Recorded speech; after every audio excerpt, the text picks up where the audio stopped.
Hello, அஸ்ஸலாமு அலைக்கும். என் பேர் ஜா முகமது அலி. நாங்கள் கடையனூரில் இருக்கோம். இப்போ எங்கள் அச்சம்பூரில் இருக்கோம். எங்கள் அத்தா மனநிலை சரியில்லாதவங்க. அவங்களுக்கு புத்தி சுயம் இல்லை. பிறந்ததுலேருந்து அவங்களுக்கு அப்படி தான். அதனால் அவங்க அங்கே தான் இருப்பாங்க. நாங்கள் இங்கே இருக்கோம், அச்சன்பூரில் இருக்கோம். நான் இப்போ 5 வருஷமாக எனக்கு இப்படி ஒரு நோய் இருக்குது. ஃபஸ்ட்டு நான் 7th படிக்கும்போது வந்துச்சு. அப்போ ஃபஸ்ட்டு பைய நடப்பேன். டக்குன்னு உட்கார முடியாது, டக்குன்னு எந்திரிக்க முடியாது. பைய தான் உட்கார முடியும், பைய தான் நடக்க முடியும், விருட்டுன்னு நடக்க முடியாது. அப்போது நாங்கள் கேரளா புனலூர் ஹாஸ்பிட்டலில் காமிச்சோம். அங்கே இது பக்கவாதத்தோடு சேர்ந்தது அப்படின்னு சொன்னாங்க. அப்போது அவங்க சொன்ன மாதிரி நாங்கள் ட்ரீட்மெண்ட் பண்ணோம்.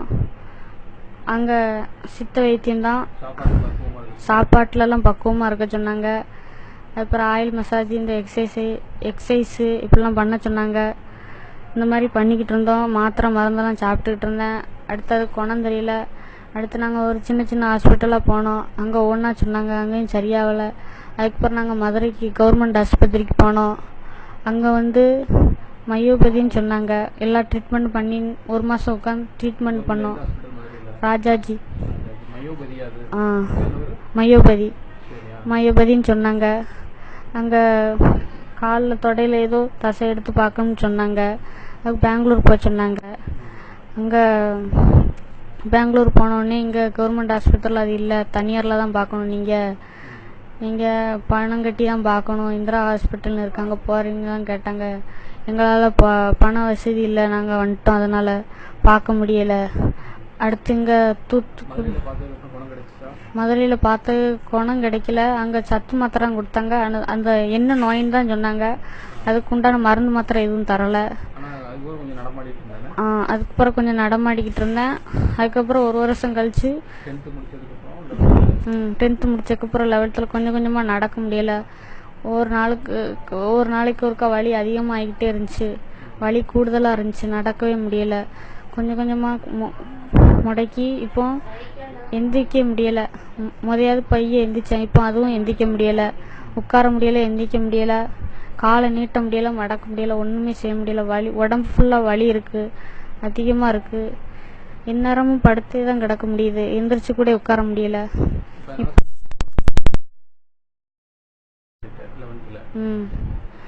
இப்போ கடைசியாக நாங்கள் தூத்துக்குடி ஹாஸ்பிட்டல் போனோம்.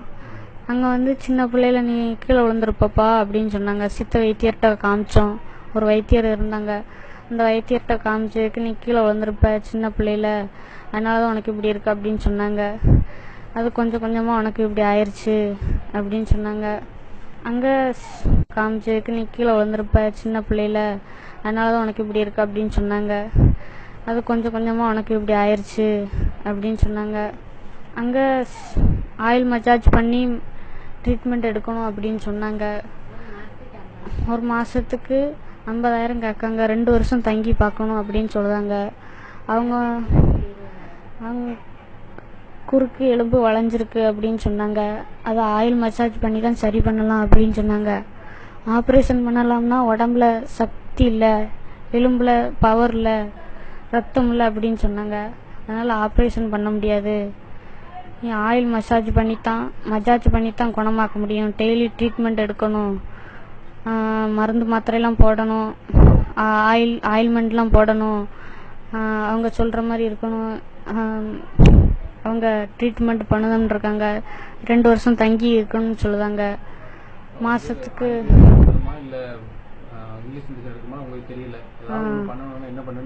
ஏதாவது ஒன்று பண்ணணும். எங்கள் அம்மா பீடி சுற்றுதாங்க, வேற ஒன்றும் வருமானம் கிடையாது. அஸ்ஸலாமு அலைக்கும் வரஹ்மத்துல்லாஹி வபரகாத்துஹு. அன்பான சகோதர சகோதரிகளே, நான் ஆதம் காசியார் பேசுகிறேன்.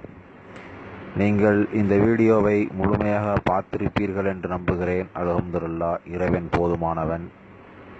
18 வயது மதிப்புத்தக்கக்கூடிய இந்த சிறுவன் என்ன நோய் என்றே தெரியாமல் படுத்த படுக்கையாக எழுந்து கூட நிற்க முடியாத ஒரு சூழ்நிலையிலே இந்த சிறுவன் வாழ்ந்து கொண்டிருக்கின்றான். இந்த உலகத்திலே உங்களிடத்திலே அவனுக்கு உண்டான நோயை தீர்ப்பதற்காக மருத்துவ உதவியை நாடி உங்களிடத்திலே பொருளாதார உதவி கேட்டு நான் இந்த வீடியோவை பதிவு செய்கிறேன்.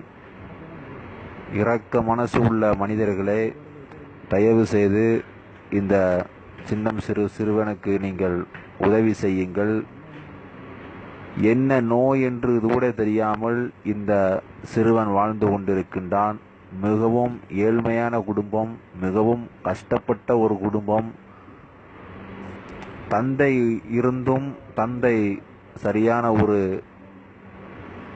நிலையிலே இல்லாத ஒரு சூழ்நிலையிலே தாயினுடைய அரவணைப்பிலே இந்த சிறுவன் வாழ்ந்து கொண்டிருக்கின்றான். உங்களால் ஏண்ட உதவியே, பொருளாதார உதவியே இந்த புனிதமிக்க ரமலான் மாதத்திலே அதிகமான முறையிலே இந்த சிறுவனுடைய மருத்துவ உதவிக்காக நீங்கள் செய்யுங்கள். அதுக்குண்டான கூலிய இம்மையிலும் மறுமையிலும் இறைவன் நமக்கு தருவான். அந்த சிறுவனால் எழுந்து கூட நிற்க முடியவில்லை. எலும்புகள் அனைத்தும் பலவீனமடைந்து விட்டது. பாத்ரூம் செல்வதற்கு கூட ஒரு துணை இல்லாமல் அந்த சிறுவன் செல்ல முடியாது. படுக்கையாகவே இந்த சிறுவன் வாழ்ந்து கொண்டிருக்கின்றான். எழுந்து இருக்க முடியாது, எழுந்து நிற்க முடியாது. படுத்து மட்டுமே இவனால் கிடைக்க முடியும். அன்பு மனிதநேயம் உள்ள சொந்தங்களே, உங்களால் இயன்ற உதவியை இந்த சிறுவனுடைய மருத்துவ செலவுக்காக செய்யுங்கள், வாரி வழங்குங்கள். நான் பதிவு செய்திருக்கக்கூடிய இந்த அக்கவுண்ட் நம்பர்களுக்கு உங்களால் இயன்ற உதவியை நீங்கள் தாராளமாக அளிக்கலாம்.